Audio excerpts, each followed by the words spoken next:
Hari ini, kami mempersembahkan sebuah rangkaian kisah agung, perjalanan hidup Sang Nabi Muhammad melalui jejak Sang Singa Padang Pasir, pamannya tercinta, Sayyiduna Hamzah. Pernah Nabi mengucapkan, "Wahai Hamzah, tenangkanlah langkahmu, bahkan maut pun gentar akan pijakanmu." Dialah pemburu singa di padang pasir, pahlawan perkasa di Badar, junjungan para syuhada. Sosok yang menghadirkan gentar di dada para musyrikin, seorang ksatria sejati, dijuluki di langit sebagai singa Allah. Hamzah bin Abdul Muthalib, seperti keponakannya yang mulia, dikenal pula karena penjelajahan jiwanya, bukan menyepi di gua, melainkan mengarungi sunyi gurun, merenung dalam gelapnya malam, hingga akhirnya keduanya dipertemukan oleh Sang Maha Kuasa. Sebelum kisah ini berlanjut, izinkan kami memohon doa dan dukunganmu agar hikmah ini sampai ke penjuru dunia. Kami ingin tahu dari mana kamu mendengarkan kisah ini, sebab kehadiranmu sangat berarti bagi kami dan seluruh komunitas penimba cahaya. Klik suka, tinggalkan jejak di kolom komentar, dan bergabunglah bersama keluarga kanal ini. Jika hatimu siap, mari melangkah bersama. Bismillahirrahmanirrahim. Masa-masa jahiliyah. Di suatu pagi, Hamzah menyusuri lembah-lembah nan berbatu, busur dan anak panah terikat di punggung, memburu rusa. Ketika siap melepaskan tembakan, tiba-tiba terdengar suara dari hewan buruan itu. "Wahai Hamzah, lepaskan aku. Lebih utama bagimu membela keponakanmu, Sang Nabi, dari kesewenang-wenangan, daripada memburu nyawaku." Menapaki perjalanan Hamzah, kisahnya syarat tantangan. Tak mudah menyingkap sosok pamungkas seperti beliau. Semoga Allah bukakan mata hati kita, agar mampu meneladani keberaniannya dan meniti jalan yang digenggamnya dengan gigih, hingga Islam yang beliau perjuangkan kembali hidup dalam ruh kita semua. Diriwayatkan, Hamzah dilahirkan di Makkah tahun 570. Ibunya, binti Wuhaib, cucu dari Aminah, ibunda Rasulullah. Hamzah dan Nabi sebaya, serta diasuh oleh Suwaibah, budak Abu Lahab. Mereka adalah saudara sepersusuan, sekaligus sahabat sejak kecil sampai remaja. 6 tahun setelah wahyu pertama turun, tekanan musyrikin pada Nabi mencapai puncaknya dengan tipu daya dan siksaan mengerikan.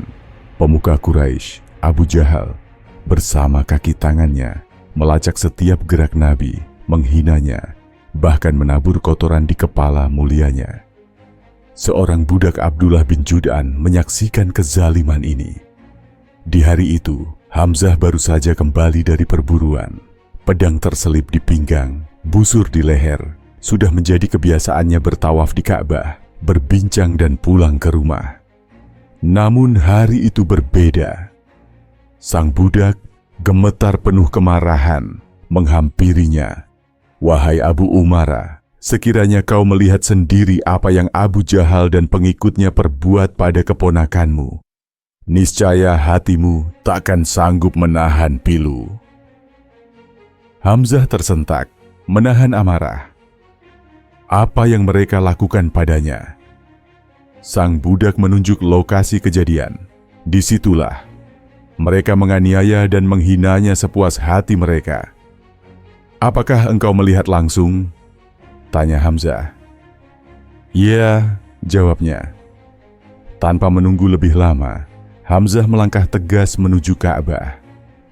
Dikenal paling pemberani dan terpandang di kalangan Quraisy, kini amarah Hamzah tertuju menjadi cahaya keadilan melawan kezaliman.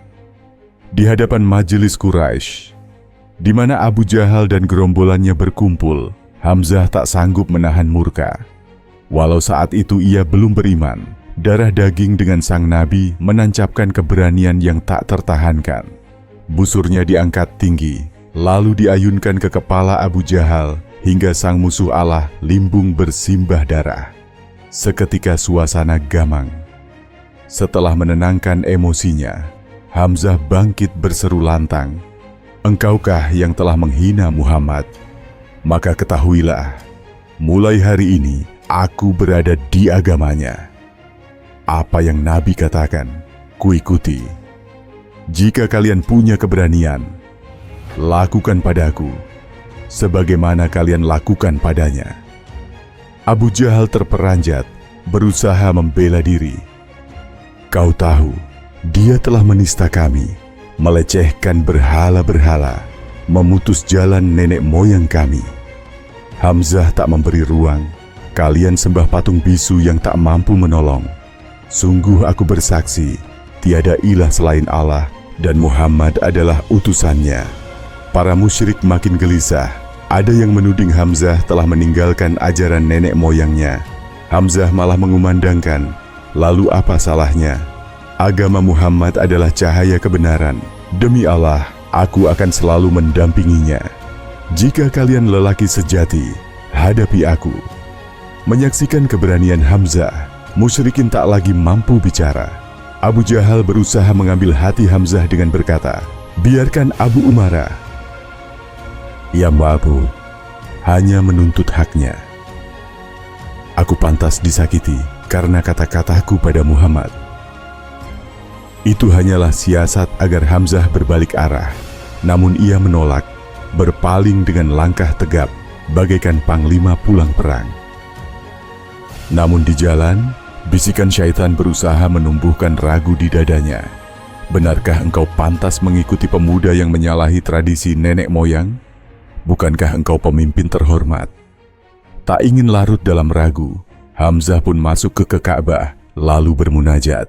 Ya Allah, jika jalan ini adalah kebenaran, kuatkan hatiku, hilangkan keraguanku, tunjukkan padaku cahayamu.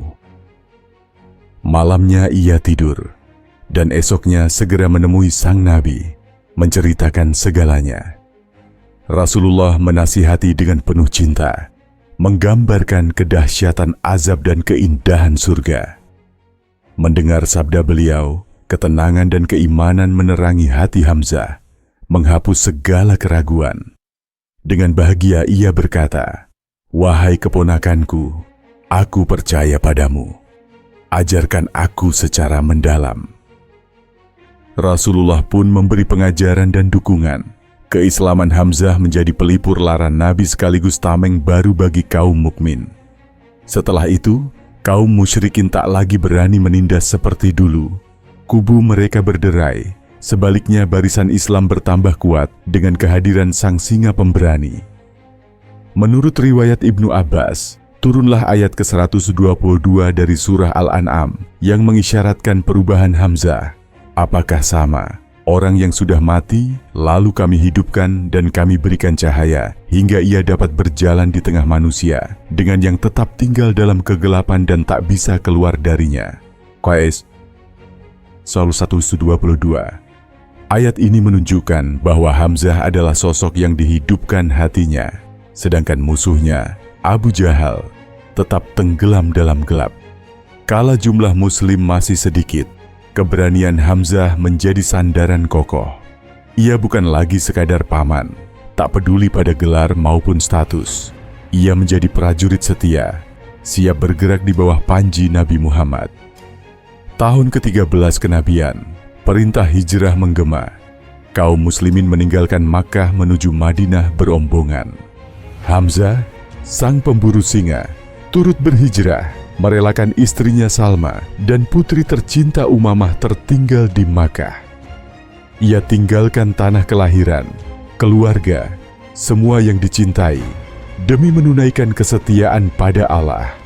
Karena cinta sejati menuntut pengorbanan. Di Madinah, Nabi eratkan persaudaraan Muhajirin dan Ansar. Rasul segera menjalankan strategi melemahkan kekuatan ekonomi Quraisy yang masih gemar mengganggu, menghalangi perjalanan umrah, bahkan mengadu domba kaum munafik. Mereka beroleh untung besar dari lalu lintas kafilah dagang Syam. 7 bulan setelah hijrah, tengah Ramadan yang suci, Nabi mengutus Hamzah bersama 30 muhajirin ke tepi Laut Merah. Sebuah kafilah Quraisy yang baru pulang dari Syam, dikawal 300 prajurit musyrik dan Abu Jahal, tiba di wilayah Bakra. Ketegangan memuncak, kedua pasukan bersiaga. Namun beruntung, Mujdu bin Umar, sekutu bagi keduanya, berhasil mendinginkan suasana dan mencegah pertumpahan darah. Rasulullah mengapresiasi perdamaian ini dan menghadiahkan pakaian kepada para pembawa berita sebagai tanda persaudaraan. Lalu meletuslah perang Uhud, masa-masa paling genting. Saat pasukan Muslim tercerai-berai, hanya segelintir ksatria yang tetap berdiri gagah, salah satunya Hamzah. Bahkan di tengah situasi kacau, hampir tak seorang pun musyrik berani mendekatinya. Hamzah terus maju menyapu lawan, tebasannya tiada terbendung. Ketika para pemanah meninggalkan posisi di Bukit Ainain, situasi jadi kritis.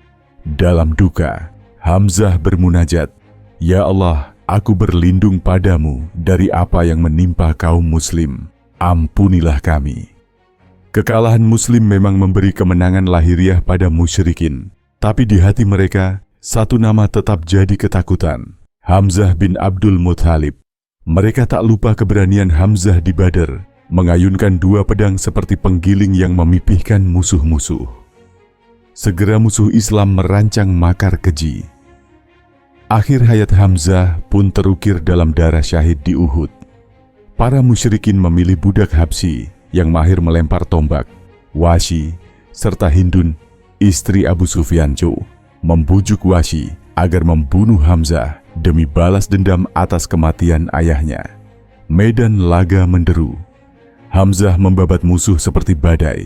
Wahsy memperhatikan dari kejauhan, tak pernah melepaskan pandangan.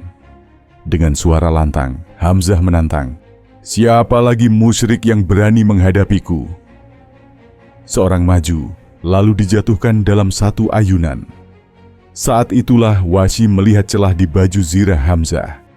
Bersembunyi di balik batu, ia membidik sasarannya. Tombaknya melesat lurus, menembus tubuh Hamzah. Sang singa Allah roboh, ruhnya kembali pada Rabb-nya.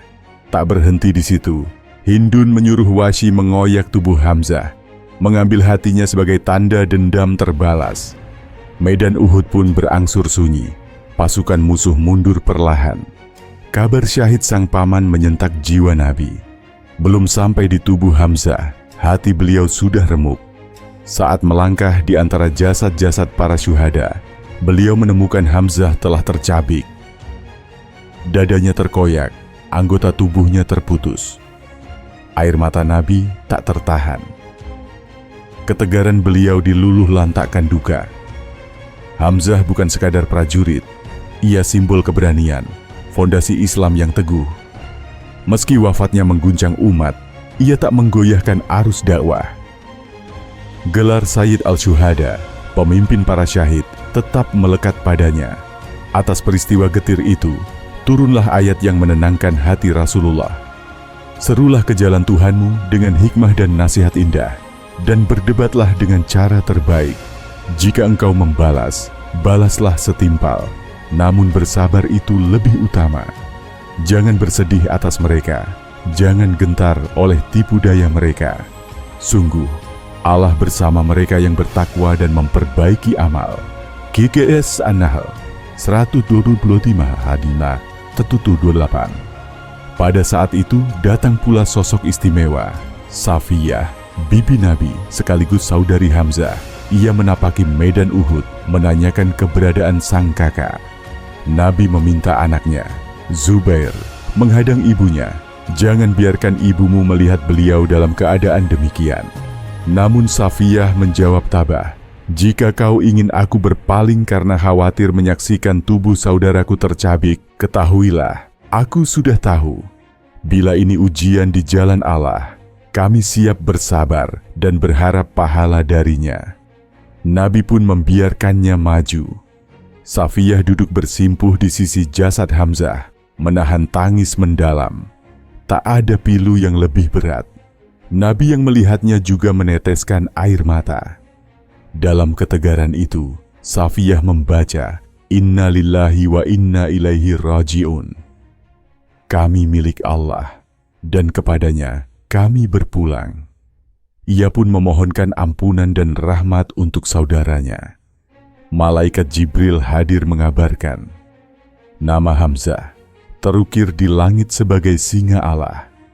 Nabi pun menyampaikan kabar bahagia ini pada Safiyah sebagai penghibur. Pemakaman Hamzah dilakukan penuh kehormatan. Di usia 59, beliau wafat sebagai syahid di medan laga. Kain kafan yang tersedia begitu singkat. Jika kaki tertutup, kepala terlihat. Jika kepala tertutup, kaki terbuka. Nabi meminta agar wajahnya ditutupi, lalu sisa kain diletakkan menutupi kakinya. Menatap wajah para sahabat yang pilu, beliau bertanya, "Mengapa kalian menangis?" Mereka menjawab, "Kami berduka karena tak mampu mengafani pamanmu dengan sempurna."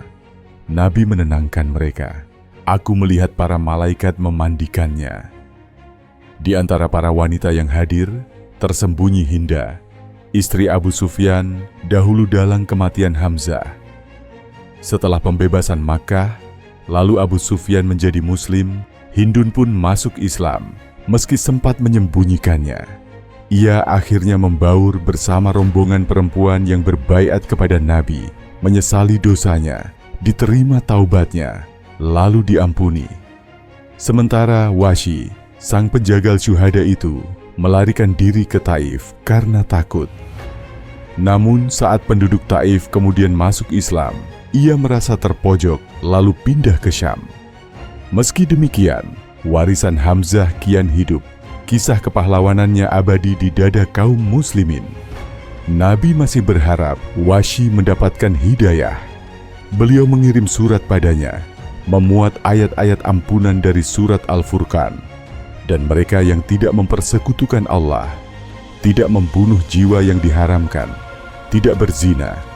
Barang siapa melakukan itu, hukumnya setimpal. Betapa besar belas kasih Nabi, ia tetap memanggil Wahsy menuju cahaya. Namun Wahsy merasa, bagaimana mungkin aku diampuni setelah membunuh Hamzah? Nabi membalas lagi, kali ini dengan ayat dari surat An-Nisa. Sungguh, Allah tak akan mengampuni dosa syirik, namun di luar itu, Dia ampuni siapa saja yang dikehendakinya. Namun Wahsy masih ragu, merasa dosanya tak terampuni. Untuk yang ketiga, datanglah wahyu. Wahai hamba-hambaku yang melampaui batas terhadap diri sendiri, jangan berputus asa dari rahmat Allah. Allah mengampuni seluruh dosa. Qs Az-Zumar 53. Kali ini benih harapan tumbuh di dada Wahsy. Ia pun berangkat ke Madinah, masuk ke masjid, memberi salam pada Nabi. Ia bertanya, jika seseorang dulunya memusuhi Allah dan Rasul-Nya, lalu bertobat dengan tulus, bagaimana nasibnya? Rasulullah menyambutnya, siapa yang beriman dan bertaubat, dia diampuni, dan kini jadi saudaraku. Wahsy menitikan air mata. Aku telah percaya, aku bertobat, aku mencintai Allah dan Rasul. Namun setiap kali nama Wahsy tersebut meluncur, Nabi teringat peristiwa syahidnya Hamzah. Air mata mengalir di pipinya. Melihat itu, Wahsy khawatir. Pada waktunya, malaikat Jibril datang menenangkan, jika ada kafir yang sepanjang hidup memerangi Allah dan hambanya, lalu mengucap la ilaha illallah, Allah ampuni. Maka ampunilah Wahsy, sebab dia telah bertobat dan kini beriman padamu Muhammad. Nabi mengabarkan gembira pemaafan itu, meski lirih berkata, namun tiap kali aku memandangmu, ingatanku kembali pada pamanku. Tolong hindari hadapanku Wahsy. Sejak saat itu, Wahsy menjaga jarak, hidup rendah hati, hingga akhirnya tiba waktu pengabdian berikutnya. 2 tahun Wahsy hidup demikian. Jika Nabi berdiri di satu sisi masjid, ia berdiri di sisi lain, berharap mendapat sapa. Setiap tawa yang dirasakannya bercampur air mata. Ia ingin sekali mendengar, kini engkau boleh mendatangiku, namun waktu itu tak pernah datang. Dan suatu hari, Rasulullah wafat. Seolah seluruh bumi runtuh di dada Wahsy. Kini ia mencari makna di medan-medan peperangan, berharap suatu hari bisa bertemu Rasul primer, membawa amal penebusan. Peristiwa akhirnya membawanya ke perang Yamamah, melawan sosok pembohong Musailamah Al-Kadzdzab. Dengan tombak yang sama, yang dulu membunuh Hamzah, kini ia hunjamkan ke dada Musailamah, mengakhiri kezaliman sang nabi palsu. Setelah menuntaskan tugas itu, ia berdoa, "Wahai Rasulullah, adakah kini aku pantas berdiri di sisimu?" Kisah hidupnya yang dulu kelam akhirnya diakhiri dengan kemenangan Islam. Itulah sebabnya gelar Sayyid al-Syuhada, penghulu para syahid, hanya milik Hamzah yang mengorbankan nyawa demi menegakkan kebenaran, berjuang di garis depan membela Rasulullah. Allah berfirman, "Jangan katakan orang yang terkorban di jalan Allah itu mati. Sebaliknya, mereka hidup di sisi Rabb-Nya." Quran Al-Baqarah 154. Perjalanan iman Hamzah adalah samudera pelajaran abadi. Di zaman penuh kesendirian seperti sekarang, jika semesta terasa sunyi, ketahuilah, cerita ini ada untukmu. Jangan biarkan kisahnya tenggelam di riak algoritma. Sebarkanlah.